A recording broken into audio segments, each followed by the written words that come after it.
Shalom saudara yang dikasihi Tuhan. Kebodohan membawa kita kepada kesombongan, tetapi hikmat membawa kita kepada sebuah kesadaran bahwa kita ini terbatas. Dengan kerendahan hati, kita terus melangkah sambil terus bertanya kepada Allah, apakah hidup saya sudah dijalani dengan hikmat? Salam jumpa dalam program Tuhan adalah Gembalaku. Saudara, saya yakin bahwa kita semua setuju jika hidup itu harus dijalani dengan berhati-hati. Ada banyak hal yang tidak kita inginkan yang bisa terjadi hanya karena hal-hal kecil dan kelalaian yang sepele. Hal-hal sesederhana, misalnya lupa menutup pintu kulkas, meninggalkan handphone di tempat umum, lupa mematikan kompor, atau meletakkan sepatu di depan rumah kita ketika langit itu mendung, itu bisa membawa kita kepada sebuah kejadian yang tidak kita inginkan. Lupa menutup pintu kulkas misalnya. Itu bisa menyebabkan banyak hal yang tidak diinginkan, saudara. Mulai dari makanan yang cepat basi, aroma yang tidak diinginkan, sampai misalnya es di dalam freezer itu kemudian mencair. Tidak jarang, saudara, hal-hal seperti ini juga menimbulkan efek yang lebih besar.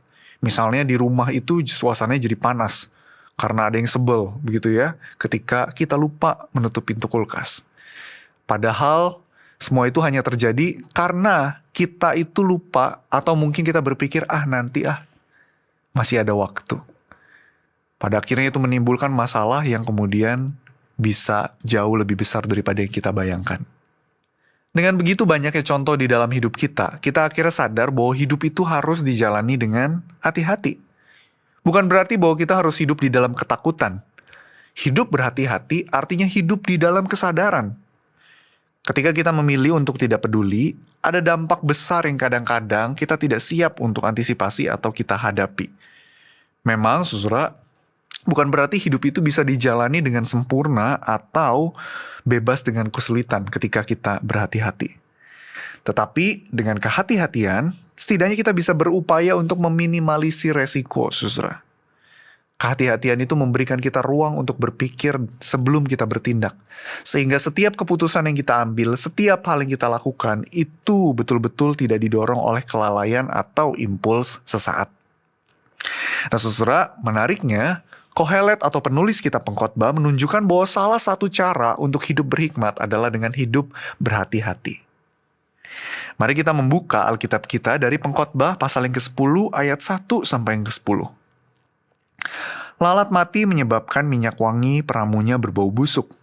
Demikian juga sedikit kebodohan lebih berpengaruh daripada hikmat dan kehormatan. Hati orang berhikmat mengarah ke kanan, tetapi hati orang bodoh ke kiri. Juga ketika orang bodoh melangkah di jalan, pikirannya tumpul, dan ia menyatakan kepada setiap orang bahwa ia bodoh. Jika amarah penguasa bangkit atas engkau, janganlah meninggalkan tempatmu, karena ketenangan mencegah kesalahan-kesalahan besar. Ada suatu kejahatan yang kulihat di bawah matahari sebagai kehilafan yang berasal dari seorang penguasa. Orang bodoh ditempatkan pada banyak kedudukan yang tinggi, sehingga orang kaya menduduki tempat-tempat rendah. Aku melihat budak-budak menunggangi kuda dan pembesar-pembesar berjalan kaki seperti budak-budak. Siapa yang menggali lubang akan jatuh ke dalamnya, dan siapa yang mendobrak tembok akan dipagut ular. Siapa yang memecahkan batu akan terluka oleh batu itu. Siapa membelah kayu akan dicederai oleh kayu itu. Jika kapak menjadi tumpul dan mata kapak itu tidak diasah, maka orang harus memperbesar tenaga. Tetapi yang berguna untuk berhasil adalah hikmat. Saudara, seperti sebelumnya, Pengkhotbah menunjukkan bahwa kebodohan itu seringkali seolah-olah memiliki pengaruh yang lebih besar daripada hikmat, atau bahkan lebih diperhitungkan. Ia menggunakan gambaran dari lalat mati yang aromanya lebih menutupi aroma dari minyak wangi yang baunya harum. Dalam ayat 2-3, Pengkhotbah juga menceritakan bagaimana orang yang bodoh itu membual dan menunjukkan dirinya bodoh di hadapan orang. Nah, masalahnya, saudara, di dalam pengamatan Pengkhotbah, orang-orang bodoh ini justru seringkali diberikan kesempatan untuk memimpin, bahkan di istana. Padahal, saudara, orang-orang kaya dan berpengetahuan itu tidak menempati posisi-posisi seperti itu.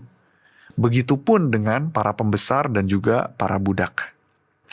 Menariknya, saudara, Pengkhotbah berkata bahwa orang-orang seperti ini di istana itu ada banyak. Nah, ini wajar, saudara, ya, karena biasanya orang itu akan cenderung memilih orang-orang untuk bekerja sama dengan dirinya itu mereka yang memiliki cara berpikir yang sama. Sehingga seringkali orang bodoh itu juga memilih orang-orang yang bodoh yang memiliki cara berpikir yang sama untuk bekerja sama dengan dia. Mereka mendukung dan mempromosikan orang-orang yang sejalan dengan kebodohan mereka. Nah saudara, apa salah satu ciri dari orang yang bodoh menurut pengkhotbah? Mereka tidak memiliki kehati-hatian dan kemampuan. Kebodohan ini juga tercermin dari kemalasan mereka untuk mengasah dirinya. Itulah sebabnya mereka sering menemukan kegagalan di dalam setiap hal yang mereka kerjakan.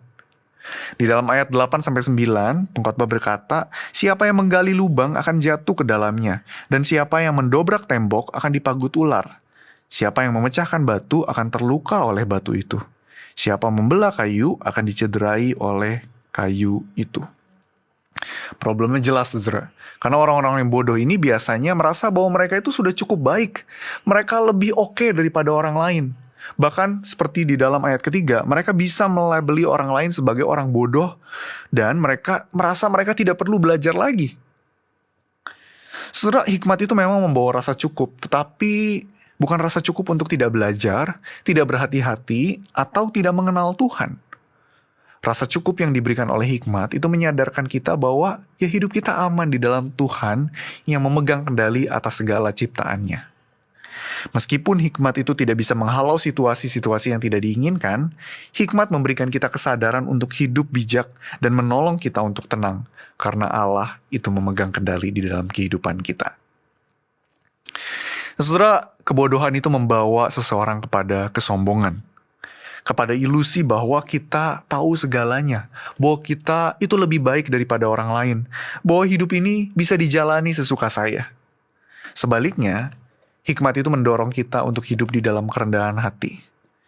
Kepada kesadaran bahwa kita lemah, kita terbatas, kita perlu terus belajar, dan kita perlu terus berserah kepada Allah. Pada akhirnya, saudara, hikmat itu membawa kita dan mengajarkan kita yang kecil ini untuk belajar berserah kepada Tuhan. Dallas Willard pernah berkata bahwa kerendahan hati adalah kondisi yang indah dari orang-orang yang telah belajar untuk menyerahkan keinginan mereka, kemuliaan mereka, dan kuasa mereka. Dengan kerendahan hati inilah, kita akhirnya belajar untuk menjalani kehidupan kita dengan hati-hati, dengan berhikmat, dan selalu bertanya, apakah hidup saya sudah dijalani sesuai dengan hikmat Allah? Amin, saudara. Mari kita belajar untuk berserah, menjalani kehidupan ini dengan kerendahan hati sambil terus bertanya kepada Allah. Mari kita berdoa.